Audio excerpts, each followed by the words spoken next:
നിങ്ങൾ ആദ്യത്തെ കെട്ടിലുണ്ടായ ആ കുട്ടിയുണ്ടല്ലോ രോഗകുരുത്തം കെട്ടതാ. ഇക്കൊന്നും വയ്യേനെ നോക്കിണ്ടാക്കാൻ പറഞ്ഞത് ഒരു തരി അതിനനുസരണയില്ല. എടി അവള് കൊച്ചു കുട്ടിയല്ലേ, എന്റെ ചോരല്ലേ, നീ ഇങ്ങനെയൊക്കെ സംസാരിക്കാൻ പാടുണ്ടോ?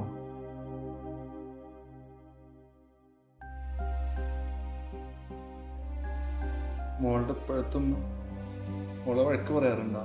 എന്റെ മരിച്ചു പോയുമ്പോ കള്ളം പറയാറുണ്ട്. എന്റെ ഇപ്പത്തുമ്മ കള്ളം പറയാറില്ല. മോളോട് ഉമ്മ എന്ത് കള്ളാ പറഞ്ഞത്? ഞാൻ കൊമ്പ് കാണിച്ച ഉമ്മയ്ക്ക് ചോറ് തരില്ല എന്ന് പറയായിരുന്നു. പക്ഷേ എനിക്ക് വിഷമമ്മ ചോറ് തരും. എന്റെ ഇപ്പത്തുമ്മ കള്ളം പറയില്ല. ഞാൻ കുറുമ്പ് കാണിച്ച എനിക്ക് ചോറ് തരില്ല എന്ന് പറയും. സത്യം, ഞാനൊന്നും കഴിച്ചിട്ടില്ല.